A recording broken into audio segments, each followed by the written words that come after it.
కూటమి ప్రభుత్వం మానేసి ముఖ్యమంత్రి చంద్రబాబు నాయుడు గారు అవుతానే ఈ రాష్ట్రం బాగుపడుతుంది. మీ నియోజకవర్గం మళ్ళీ బాగుపడాలంటే బాల వీరాంజనేయ స్వామి మరొక అంటే ప్రతిపక్షంలో కూడా మీరు అంటే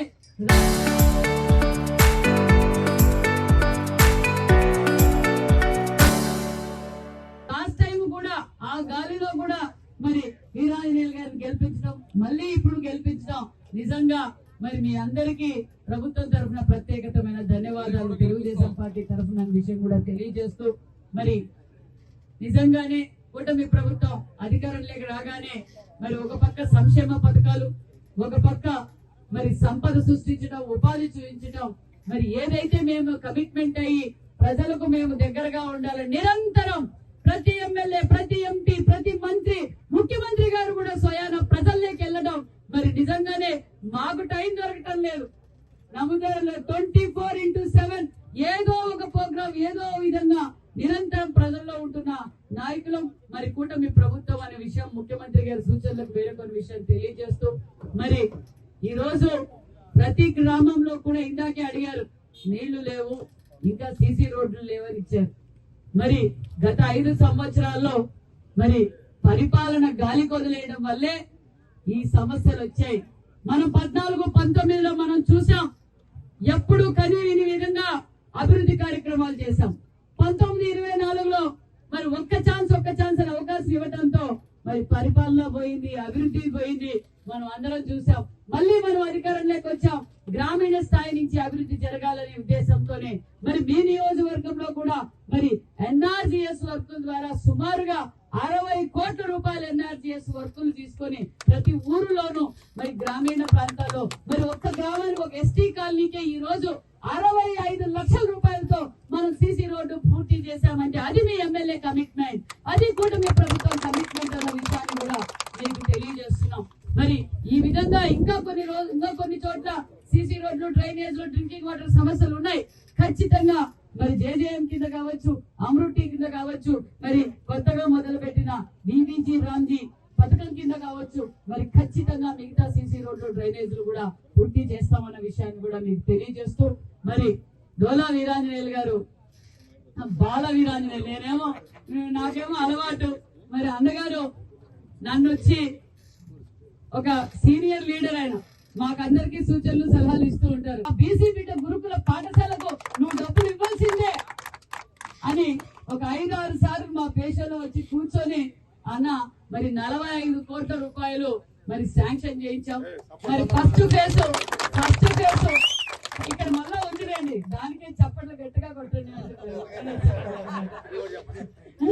కాబట్టి మరి అన్నగారు కూడా మరి అన్న కోరిక మేరకు మరి బీసీల బిడ్డల అభ్యున్నతి కోసం వాళ్లకు విద్యా పునాదులు కావాలి, మంచి వసతులు కావాలని మరి శాసనసభ్యులు మంత్రి గారి కోరిక మేరకు మరి ఫస్ట్ ఫేజ్ టోటల్ 45 కోట్ల రూపాయలతో నిర్మాణం చేయబోతున్నాం.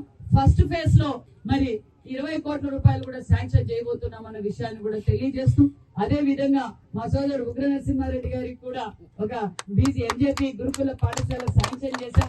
అందులో ఫస్ట్ ఫేజ్ లో కూడా 20 కోట్ల రూపాయలతో మరి శాంక్షన్ చేశామన్న విషయాన్ని తెలియజేస్తూ మరి ఒక పక్క మీరు అందరూ చూస్తున్నారు మరి ప్రతి వెల్ఫేర్ హాస్టల్స్ ఈ రోజు ఎస్సీ వెల్ఫేర్ కావచ్చు మరి ఎస్సీ వెల్ఫేర్ కింద అన్న సూచనలు ముఖ్యమంత్రి గారి ఆదేశాలు సూచనల ప్రకారం SC welfare ST welfare BC welfare ఉన్న గురుకుల పాఠశాలలు హాస్టల్స్ అన్ని మరి మరమ్మతులు చేయించడం సాధనైన చోట కొత్త బిల్డింగ్లు కూడా మేము శాంక్షన్ చేస్తున్నాం. అంటే ముఖ్యమంత్రి గారికి బడుగు బలహీన వర్గాల పిల్లల పైన ఉన్న కమిట్మెంట్ బాధ్యత అన్న విషయం కూడా మీకు అందరికీ తెలియజేస్తున్నాం. 4,000 చేశాం, వికలాంగులకు 3,000 ఉన్న పెన్షన్ 6,000 చేశాం, 100% పెట్టెడ్ ఉన్న వారికి 5,000 ఉన్న పెన్షన్ 15,000 చేశాం.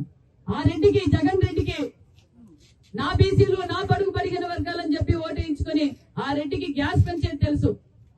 జగన్మోహన్ రెడ్డి గారికి గ్యాస్ ఛార్జీలు పెంచితే మన చంద్రన్న ఉచితంగా 3 సిలిండర్లు దీపం పథకం కింద ఉచితంగా గ్యాస్ సిలిండర్లు అందజేశారు. ఆ ప్రభుత్వానికి బస్సు ఛార్జీలు పెడితే నా సోదరులందరికీ ఉచిత బస్సు సౌకర్యం కల్పించాలని శ్రీశక్తి పథకాన్ని అమలు పట్టారన్న విషయాన్ని మీకు తెలియజేస్తున్నాం. అన్నదాత సుఖీభావ అందజేశాం, మెగా డిఎస్సి ఇచ్చాం. ఇలా ప్రతి ఊర్లోనూ ఎన్ఆర్జీఎస్ రోడ్లు వేస్తున్నాం, అభివృద్ధి ధ్యేయంగా మేము పనిచేస్తున్నాం. కాబట్టి ఎల్లవేళలా మరి ఈ నియోజకవర్గ ప్రజలు మన బాల వీరాంజనేయ స్వామి గారికి ఎప్పుడు అండదండగా ఉండి మరి స్థానిక సంస్థల ఎన్నికల్లో కూడా మన నా కూటమి ప్రభుత్వం అంటే ఏంటి అన్నది మరొకసారి నిరూపించవలసిందిగా కోరుకుంటూ ఖచ్చితంగా మీ కోరికలన్నీ తీర్చే ప్రభుత్వం కూటమి ప్రభుత్వం దగ్గరలో కొత్త పెన్షన్లు ఇవ్వబోతున్నాం, కొత్త ఇండ్లు కూడా ఇవ్వబోతున్నాం అన్న విషయాన్ని కూడా తెలియజేస్తూ నాకు ఈ అవకాశం కల్పించిన స్థానిక శాసనసభ్యులు మా సోదరులు మంత్రివర్యులకు కూడా ప్రత్యేకమైన ధన్యవాదాలు తెలియజేస్తూ మరొక్కసారి కూటమి నాయకత్వం ప్రభుత్వంలో ఇళ్ల స్థలాలు అన్నారు, అది ఇది కాకుండా చేశారు. తాత్కాలికంగా మన టంగురులో మొదలుపెట్టిన స్కూల్ కి కటింగ్ దగ్గర కిందలో మనం ఊరు మధ్యలో ఈరోజు బీసీ రెసిడెన్షియల్ గర్ల్స్ స్కూల్ కి స్థల పరిశీలన చేస్తున్నాం. దానికి 45 కోట్ల రూపాయలు మంజూరైన మొదటి విడతలో కూడా 20 కోట్ల రూపాయలని ఈ సంవత్సరం విడుదల చేస్తున్నారు. దానికి సంబంధించిన వివరాలు మంత్రి గారు వివరంగా చెప్తారు. విద్య, ఉద్యోగం, ఉన్నతి ఇవన్నీ కూడా అందరికీ ఉండాలి అనేటువంటిది ముఖ్యమంత్రి ఆలోచన. దానికి అనుగుణంగానే ఈరోజు ఈ నిర్ణయాలు తీసుకుపోతాము. ఈరోజు మీ అందరికి ఒకటే తెలిసేది, పనిచేసేటువంటి ప్రభుత్వం ఈరోజు గౌరవ ముఖ్యమంత్రి చంద్రబాబు నాయుడు సారథ్యంలోని తెలుగుదేశం, జనసేన, బీజేపీ ప్రభుత్వం ఏదో తెలియజేసుకుంటూ ఒక్కసారి గుర్తు చేసుకుంటే 200 రూపాయల పెన్షన్ 2000 చేసిన ఆ 2000 ఈరోజు 4000 చేసేస్తున్నా మన ప్రభుత్వం వేస్తుంది. ఆ రోజు 500 రూపాయల పెన్షన్ 1500 చేసినా 3000 చేసినా ఈ రోజు 6000 చేసినా చంద్రబాబు నాయుడు గారే చేశారు. అదేవిధంగా 3 ఉచిత గ్యాస్ సిలిండర్ అమ్మ 4 నెలలకు సిలిండర్ ఇచ్చారు దీపావళి 2 కింద. అన్నదాత సుఖీభావ కింద పోయిన సంవత్సరం 7,000, 7,000, 6,000, 20,000 ఇచ్చాం. ఈ సంవత్సరం కూడా మొదటి 7,000 ఇచ్చాం. మంది పిల్లలు ఉంటే అంతమందికి డబ్బులు ఇస్తున్నాం. పోయిన సంవత్సరం ఇచ్చాం, రేపు తొందరలో ఈ వారం రోజుల్లో మళ్ళీ డబ్బులు ఇవ్వబోతా ఉన్నాం. ఇది ప్రభుత్వానికి ఉన్న చిత్తశుద్ధిని తెలియజేసుకుంటూ ఆడవాళ్ళందరికీ కూడా ఉచిత బస్సు ప్రయాణం. మొదట మన జిల్లా అన్నాం. ఈ రోజు ఇక్కడ ఉన్న వాళ్ళందరూ మన అక్కడ కావలి చుట్టాలున్నా, కందుకూరు ఉన్నా, ఇటువైపు ఉన్నా కానీ అందరూ కూడా మనం ఉచితంగా బస్సుకి వెళ్ళేటువంటి పరిస్థితి. దివ్యాంగులకు కూడా దివ్యాంగ శక్తి పేరుతో ఉచిత బస్సు కూడా మనం జరిగింది. ఈ రోజు ఎస్సీ ఎస్టీలకు కూడా ఇళ్ల మీద సోలార్ పవర్ ఇస్తున్నాం.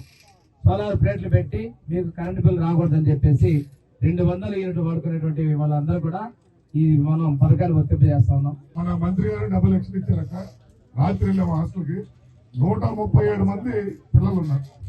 అంతకుముందు 20 మంది ఉండేవాళ్ళు. అక్కడ చక్కగా బిల్డింగ్ కట్టాము. ఈ రోజు దాన్ని ఏసీ పెట్టమని, హాస్టల్కి ఏసీ పెట్టమని మా మంత్రి గారు ఆలోచన చెప్తే రాత్రి దాతలను తీసుకొని హాస్టల్ విజిట్ చేసి దాన్ని ప్లాన్ చేయడం జరుగుతూ ఉంది. ఎందుకో చెప్తున్నామంటే మనకు ఒక్కటే ఈ పెన్షన్లు లేకపోతే ఇళ్ల పట్టాలు దానివల్ల మన బతుకులు మారవు. మన బిడ్డ చదువుకొని వాడి పైకి అభివృద్ధి లేకొస్తే తప్పకుండా బాగుంటుంది. కాబట్టి ప్రతి వాళ్ళు బిడ్డలు చదివించండి. చక్కటి హాస్టల్లో ఈరోజు సన్న బియ్యంతో అన్నం పెడుతున్నారు. మంచి మంచి టీచర్లు పెట్టారు. నిన్న ఎక్కడ కూడా ప్రతి గవర్నమెంట్ స్కూల్లో కూడా చక్కగా ఉంది. ఇప్పుడు ముఖ్యమంత్రి గారి ఆలోచన ఏంటంటే గురుకుల పాఠశాల అంటే హాస్టల్తో కలిసిన స్కూళ్ళు పెట్టండి. మామూలు బళ్ళు పెడితే అక్కడ సరిగ్గా చదువుకోవడం లేదు పిల్లలు. గవర్నమెంట్ స్కూల్ అంటే నిర్లక్ష్యం చేస్తున్నారు. ప్రతి బిడ్డకు చదువు ఇవ్వాలనేది మన ప్రభుత్వం లక్ష్యం. కాబట్టి అందరూ దీన్ని ఆచరించమని కోరుకుంటూ సెలవు తీసుకున్నాం. జై హింద్.